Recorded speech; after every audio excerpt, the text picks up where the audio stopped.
Hello and welcome back guys again. स्वागत करता हूं तुम लोगों का अपने इस यूट्यूब चैनल द कॉमर्स गाय पर।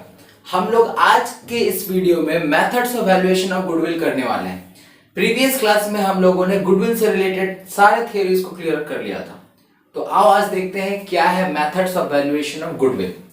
तो अगर बात करते हैं methods of valuation of goodwill की, तो गुडविल का जो मेथड्स होता है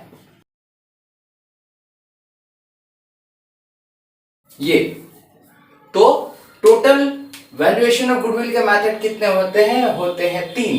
पहला एवरेज प्रॉफिट मेथड, दूसरा सुपर प्रॉफिट मेथड और तीसरा कैपिटलाइजेशन मेथड। और जो एवरेज प्रॉफिट मेथड है ये अगेन दो पार्ट में डिवाइड होता है, जिसे हम लोग बोलते हैं सिंपल एवरेज प्रॉफिट मेथड और वेटेड एवरेज प्रॉफिट मेथड। तो हम लोग आज की इस क्लास में इस टॉपिक को कवर अप करेंगे, एवरेज प्रॉफिट मेथड क्या है। तो अगर एवरेज प्रॉफिट की बात की जाए तो सब कोई जानता है कि सर एवरेज प्रॉफिट का मतलब होता है summation of profit divided by number of years. ठीक है, बिल्कुल सही हो तुम लोग। तो एवरेज प्रॉफिट मतलब ये जो एवरेज प्रॉफिट होता है टोटल प्रॉफिट, अगर लॉस हो कोई भी तो माइनस करेंगे अगर हो तो, और नंबर ऑफ इयर्स। ये सब तुम लोग अच्छे तरीके से जानते हो। बट ये बता सकोगे कि एवरेज प्रॉफिट क्यों है लिया जाता है हमेशा? Why average profit is taking into a consideration while calculating valuation of goodwill? समझना ध्यान से बात। ये जो वैल्यूएशन ऑफ गुडविल जब हम करते हैं तो एवरेज प्रॉफिट को इसलिए लिया जाता है क्योंकि हर एक आदमी अपने फ्यूचर प्रॉफिट के बारे में सोचता है, और फ्यूचर तो भाई अनसर्टेन है। तो लेकिन हाँ, इस अनसर्टेनिटी को थोड़े से सर्टेनिटी में लाया जाता है और प्रीवियस पास्ट एनालिसिस को देखता है कि पास्ट में हम लोगों ने कितना प्रॉफिट लिया। तो उसी के बेसिस में पास्ट 2, 3, 4 इयर्स को हम लोग any time taken into consideration लेते हैं और एवरेज करके हम लोग एक लम सम में कैलकुलेट कर देते हैं वैल्यूएशन ऑफ गुडविल को। क्लियर है? तो इसलिए एवरेज प्रॉफिट को लिया जाता है जब हम लोग गुडविल का वैल्यूएशन करते हैं, याद रखना। बट जब भी एवरेज प्रॉफिट को लो तो याद रखना प्रॉफिट जो हो ना वो नॉर्मल प्रॉफिट हो। बात को याद रखना, प्रॉफिट कभी भी गुडविल के वैल्यूएशन में नॉर्मल प्रॉफिट को कंसीडर किया जाता है। कभी भी अगर कोई एबनॉर्मल आइटम दिख जाए, अगर प्रॉफिट हो तो घटा दो, अगर लॉस हो एबनॉर्मल लॉस तो उसे ऐड कर दो। ये मैं लिख के बता रहा हूं।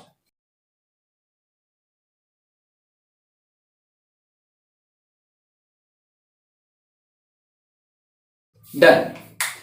क्या क्या फैक्टर्स को माइंड में रखना पड़ता है जब हम लोग एवरेज प्रॉफिट को कैलकुलेट करते हैं? समझना ध्यान से। मैंने क्या बताया, कोई भी एबनॉर्मल अगर प्रॉफिट हो उस ईयर से तो सबसे पहले उसे हटा दो।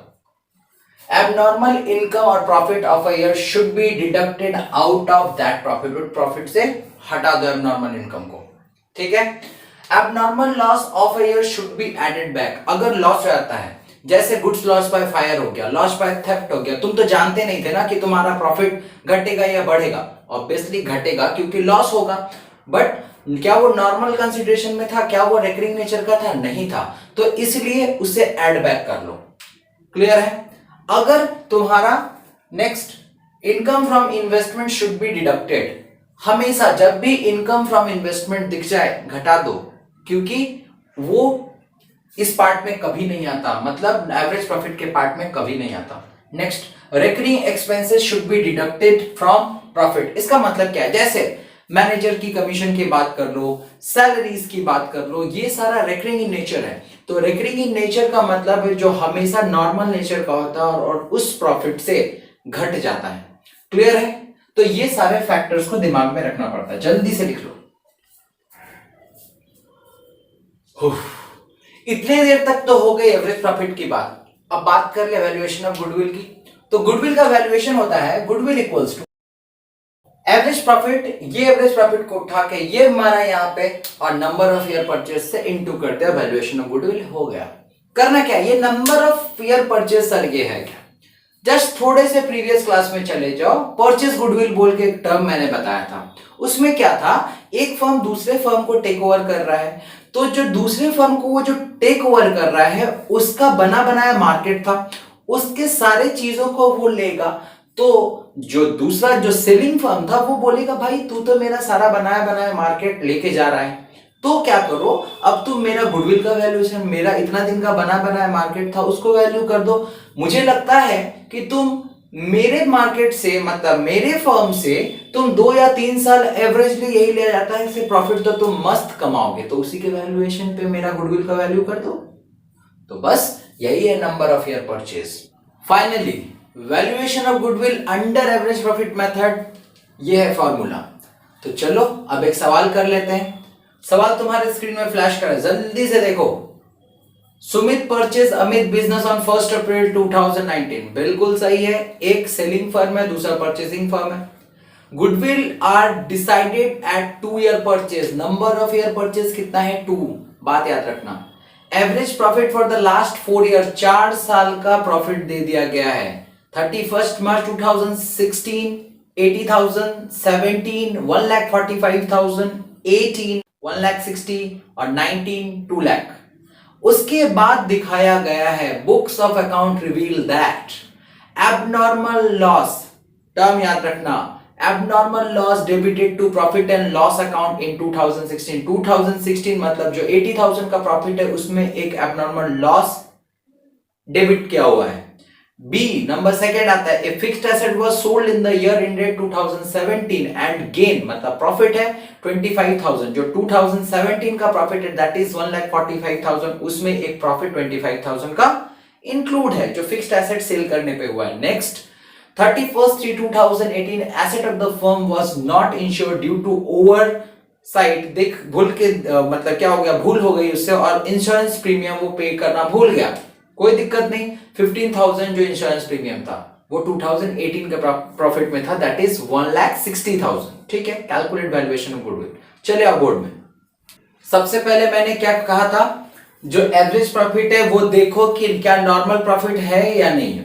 अगर वो नॉर्मल प्रॉफिट नहीं है तो उसको नॉर्मल प्रॉफिट में लेके आओ, तो सारा एबनॉर्मल आइटम जोड़ दो अगर लॉस है तो, और अगर इनकम है तो घटा दो। तो सबसे पहले में क्या था 2016 का प्रॉफिट कितना था 80,000, तो सबसे पहले यहां पे हम लोग लिखते हैं 80,000 था जिसमें 20,000 क्या था एबनॉर्मल लॉस था, तो लॉस है मतलब ऐड कर दो उसको नॉर्मल प्रॉफिट में लेके आओ। अब नॉर्मल प्रॉफिट कितना हो गया 2016 का 1 लाख। इसी तरीके से 17 में कितना था प्रॉफिट, उसमें एक एबनॉर्मल इनकम था, इनकम एबनॉर्मल होगा क्या करेंगे घटा देंगे, माइनस कितना करोगे 25,000, तो नॉर्मल प्रॉफिट कितना हो गया 1,20,000। नेक्स्ट चले आओ 2018 में, 2018 का प्रॉफिट कितना है 1,60,000 में एक रेकरिंग एक्सपेंसेस है जो इंश्योरेंस प्रीमियम है। रेकरिंग एक्सपेंसेस क्या होता था, घट जाता था दैट पर्टिकुलर प्रॉफिट से, तो क्या 2018 बोल चुका है, तो क्या है इसमें कितना घटेगा 15,000 घट जाएगा, क्लियर है। तो कितना बचेगा 1,45,000। 2019 के प्रॉफिट में कुछ नहीं बोला गया है तो वो एज इट इज 2 लाख हो जाएगा। So total profit equals to what, total profit equals to 5,65,000, calculate कर लेना, ये हुआ टोटल प्रॉफिट। देन अब कैलकुलेट करो average profit equals to, total profit 5,65,000, कितने साल का प्रॉफिट है तुम्हारे पास, नंबर ऑफ ईयर्स कितना है 1 2 3 4 divide by 4 equals to how much 141,250, ये होगा तुम्हारा average profit. Then valuation of goodwill equals to what, next step goodwill. अब ये गुडविल क्या होगा, अब गुडविल निकालेंगे, क्या है formula, average profit into number of year purchase. Average profit कितना है, number of year purchase question में कितना दिया गया था याद करो 2 ईयर परचेज था, तो 2 कितना होगा, आंसर कितना होगा 282,500 is your valuation of goodwill, this is your answer, done। नहीं चलेगा नहीं चलेगा, एक क्वेश्चन से नहीं चलेगा, तो चलो, अगर डिमांड है तो सप्लाई भी की जाएगी। नेक्स्ट क्वेश्चन तुम्हारे स्क्रीन पर, Purva and Purvi are partners sharing profits and loss in the ratio of 2:1। ठीक है, they decided to take Parv into partnership for 1/4 share on 1 April 2019। बिल्कुल क्लियर है, पर्व आ रहा है 1/4 शेयर लेने के लिए 1 April 2019। For this purpose, the goodwill is valued at 4 times number of year purchase दे दिया गया है 4 times the average annual profit of previous 4 or 5 year whichever is higher। 4 साल और 5 साल के एवरेज एनुअल प्रॉफिट में जो भी ज्यादा होगा उसी के बेसिस में वैल्यूएशन ऑफ गुडविल किया जाएगा। 5 साल का प्रॉफिट गिवन है 14-15 40,000, 15-16 15,500, 16-17 10,000, 17-18 16,000 and 18-19 15,000। Calculate the valuation of goodwill. जैसा कि क्वेश्चन में बोला गया है 5 ईयर प्रॉफिट और 4 year profit previous profit whichever is higher, उसी के बेसिस में हम लोगों को वैल्यूएशन ऑफ गुडविल कंप्यूट करना है। ठीक है, तो एक बार हम लोग प्रीवियस 5 ईयर के प्रॉफिट को जोड़ेंगे, एक बार हम लोग प्रीवियस 4 ईयर के प्रॉफिट को जोड़ेंगे। अब हम लोगों ये टोटल क्या निकल गया, टोटल नॉर्मल प्रॉफिट। बार बार याद रखना, नॉर्मल प्रॉफिट में लेकर के आना है। ठीक है, अब हम लोग एवरेज प्रॉफिट निकालते हैं। टोटल प्रॉफिट कितना है, total profit 70,500 divided by number of years is 5। कितना होगा यहाँ पे कैलकुलेट करोगे तो ये होगा 14,100। That is your average profit. Again यहाँ पे चले आओ, इसमें एवरेज प्रॉफिट तुम्हारा होगा 14,125। अब दोनों में से हायर कौन है, ये ना ये, सर ऑब्वियसली ये हायर है। बस ये हो गया तुम्हारा valuation of goodwill. Valuation of goodwill, goodwill equals to what, goodwill equals to average profit. Number of year purchase question में कितना था, ये था 4 टाइम्स, तो इनटू करोगे वैल्यूएशन ऑफ गुडविल आ जाएगा। कितना आएगा 56,500। This is your valuation of goodwill under average profit method. तो आज की इस वीडियो में हम लोग इतना एवरेज प्रॉफिट के इतने पोर्शन को ही क्लियर करते हैं। नेक्स्ट वीडियो में हम लोग वेटेड एवरेज प्रॉफिट और सुपर प्रॉफिट को डिस्कस करने वाले हैं। तो तब तक के लिए stay continued, stay updated and हाँ, डू सब्सक्राइब। Thank you.